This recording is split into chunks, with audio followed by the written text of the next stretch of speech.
Hello, YouTube family. I have been getting a lot of questions more on my keto diet than I am my alternate day fasting diet lifestyle change. But I wanted to do a keto video so that you guys can understand exactly what I'm doing and just have a better understanding in case you do want to try this out for yourself. But I must warn you, I would recommend you to go to consult with your doctor because this isn't for everybody. And I am not a physician. I am just basically doing an experiment on myself, on my own body, and sharing the results with you guys. So please consult with your doctor. And then if he says it's good, then definitely try it out. But the first question I usually get is, what is keto? Also, I have a notebook, so in case you see me looking down, it's because of that. But what is keto? The ketogenic diet, or keto, is a eating pattern where you eat very low carbs and high in fat, but moderate protein. So the percentage that you would follow for this diet is about 65% to 70% fat, and then 5% carbs, and then 25 to 30% of protein. What I use to help me keep track of this is my Lose It app, but I did pay for the whole year. So I'm not sure if this is for the free version, but I have a section inside the app where it tells me exactly the percentage of each category. So like say one day, like on Tuesday for this week, I had about 62% of carbs, 7% in, no, 62% in fat, 7% in carbs, and 31% in protein. And also, while I am telling you guys about this, I need to teach you guys about net carbs. So net carbs is the actual total amount of carbs in a product. So when you look at a nutrition label and you're looking at the carbs, you need to also check if there is dietary fiber and sugar alcohol. If there is, then subtract that from your carbs, and that will equal your net carbs. The reason why we do this is because it is a type of fiber and sugar that your body cannot digest, so it doesn't affect your blood sugar levels. So it's safe to eat if a product says 0 net carbs, like my keto bread that I get from Aldi's, or say you look at a box of Atkins bars, candy bars. That's what I use to help with my sugar craving. Usually it says 2 grams of net carbs. You can eat that because it's low enough for this diet. Also, another question that I get a lot is, what are healthy fats? Healthy fats that you can use, for example, that I use often in my cooking, is avocado oil, heavy cream, coconut oil, butter that has no carbs, olive oil, and sesame oil. I haven't tried that yet, but I do want to try the sesame oil for an Asian stir fry in the future. That's not all, but those are the ones that I do use. There are also fats in cheese, but you need to be careful with that and use that in moderation because there are also protein, and they have a lot of protein. So you don't want to have more protein than you do in your fats, because it's a high fat diet and a low carb diet, but moderate protein. Also, for carbs, you usually want only around 25 grams. Don't go more, don't go less. Just right at 25 grams, you should be fine, and that's usually the amount of carbs that I follow. And if you have the Lose It app or any type of fitness pal app or fitness app at all, they should be able to tell you, if not the percentage, the amount of grams that you are eating for each category. For example, actually, an example of my breakfast, sorry, I'm going back to the healthy fat. An example of my favorite breakfast that has high fat is smoked salmon, avocados with everything but the bagel seasoning. It kind of reminds me of eating an everything bagel. Also, I have 1 egg because I'm kind of tired of eggs. But Your egg is your protein, and the smoked salmon has, I believe, 4 grams of fat, but I'm not completely sure. But also the avocado has very high fat as well.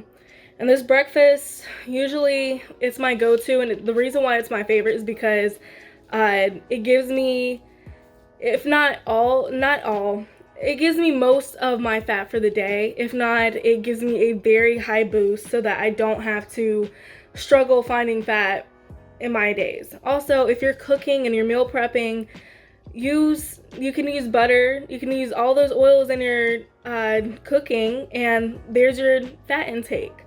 It kind of balances all out. Okay, so this next question is something my friend Taylor has asked me. I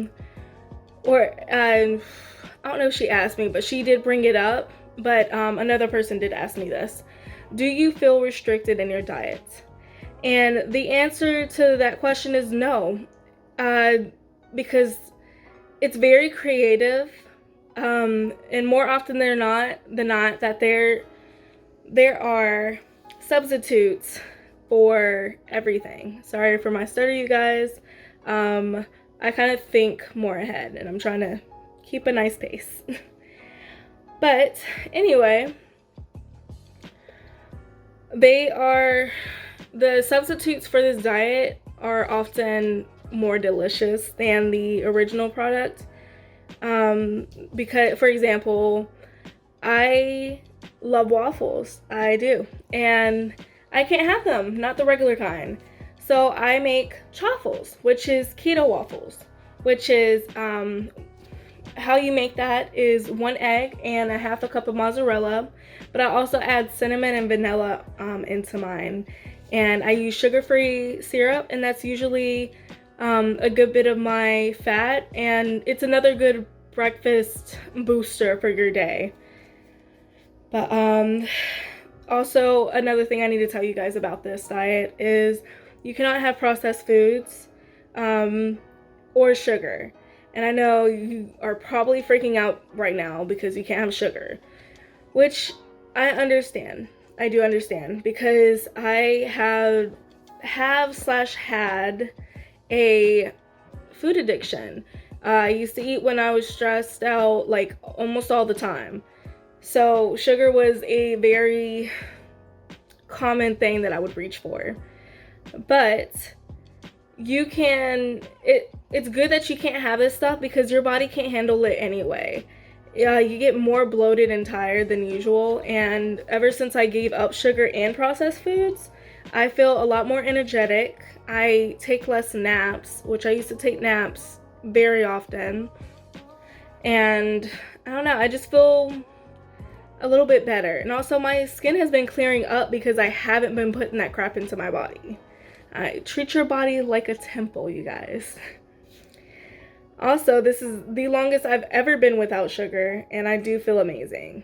I have to admit that, because it used to be an issue with me in the past. But just because you can't have sugar, you can still have sweets, if that makes sense. Like, for example, I maybe use too much of this, but I like whipped cream with like shaved dark chocolate, and you have to read the nutrition labels on those, you guys, because some of them do have a lot of carbs.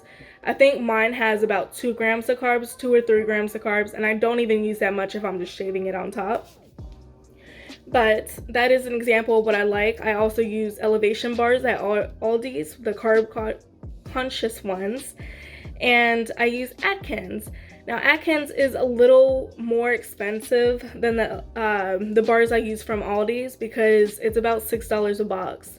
And I kind of, if I see them at Walmart, I'll grab them, but they're not my immediate, I have to get this, right on my grocery list type. So, I think that is it for the information part, you guys. But I do have tips for those of you that do want to start. Shop at Aldi's. I made a post on my Instagram this week, and I put shop at Aldi because, you guys, I am about to go back to college. I cannot afford expensive food. Yes, Walmart is cheap, but Aldi's is cheaper. The first time I've ever went there, I spent $95, and I am also a alternate day faster, so that lasted me a month. I had to freeze some of the stuff I made because I could not eat it in time, but I still have meals I can eat right now if I don't feel like cooking fresh, which most of the time I do. So definitely shop at Aldi's, especially if you're going keto. They have so many keto selections, and they're healthy. They're really good for you, and they're cheaper than, say, Walmart. Plus, to be honest with you guys, they're easier to find. So there is always a substitute. Please remember that. If you want pizza, make keto pizza. If you want waffles, make chaffles. I did not mean to make that rhyme. But they taste like the normal thing, if not better. Especially, you can still use seasoning, you guys. Your food can always taste as good as the regular thing. And okay, so I don't want to scare you guys, but I am always going to be honest while I'm making these videos and posts. Please give your body 2 weeks to get used to this diet, because your body is in shock. You're training it to burn your fat. So give it some time to get used to that. And the reason why I say I don't want you guys to get scared is because you will have the keto flu for the first week. I don't know if those of you watching this followed my Instagram, but the first week that I had it, I felt like crap the entire time. You will feel sluggish, not tired, too tired to drive, not too tired to like work, but you will feel sluggish. You'll feel kind of, I don't know, for me, I just didn't feel like doing anything, but I think that was also a result of being quarantined than the keto flu. Also, you will have an upset stomach. I'm gonna be honest with that, but it may last anywhere from a week to like maybe a day or two. For my mom, it was only 2 days. But I do recommend you drink sugar-free Powerade. It helps. The electrolytes helps your body kind of get used to it, and plus you're losing water weight as well. So you need to stay hydrated. Always drink 2 liters of water a day.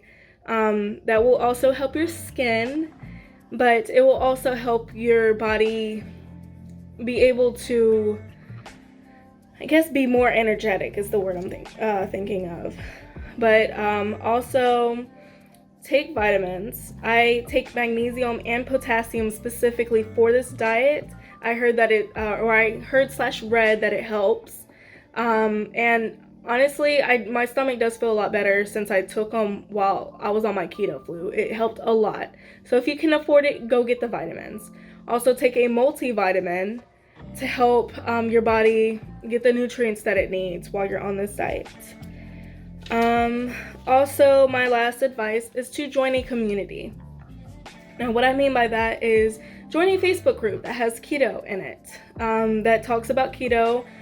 Join an alternate day fasting group or intermittent fasting if you are doing this with that. What I did was I followed hashtags on Instagram, as well as joined Reddit for the first time and joined a intermittent fasting community as well as the keto community. And I am a part of 2 or 3 Facebook groups for keto and intermittent fasting. They help a lot. They also inspire you to keep going. That is one of the most important things I can recommend while you're doing this.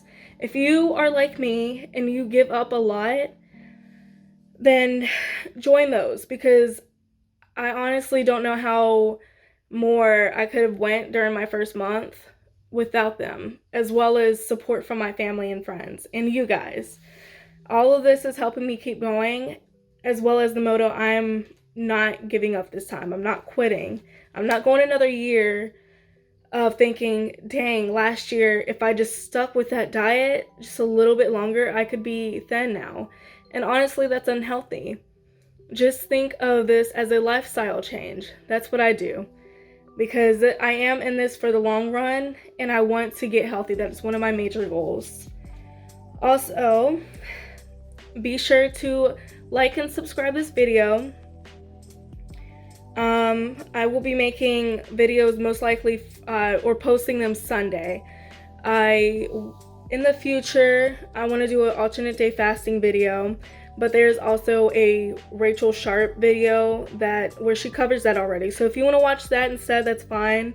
But that's why I wanted to do a keto video instead, because everyone's used to intermittent fasting now, I feel like. So why explain it again? Be sure to stay healthy, stay beautiful, and stay determined, you guys. Bye.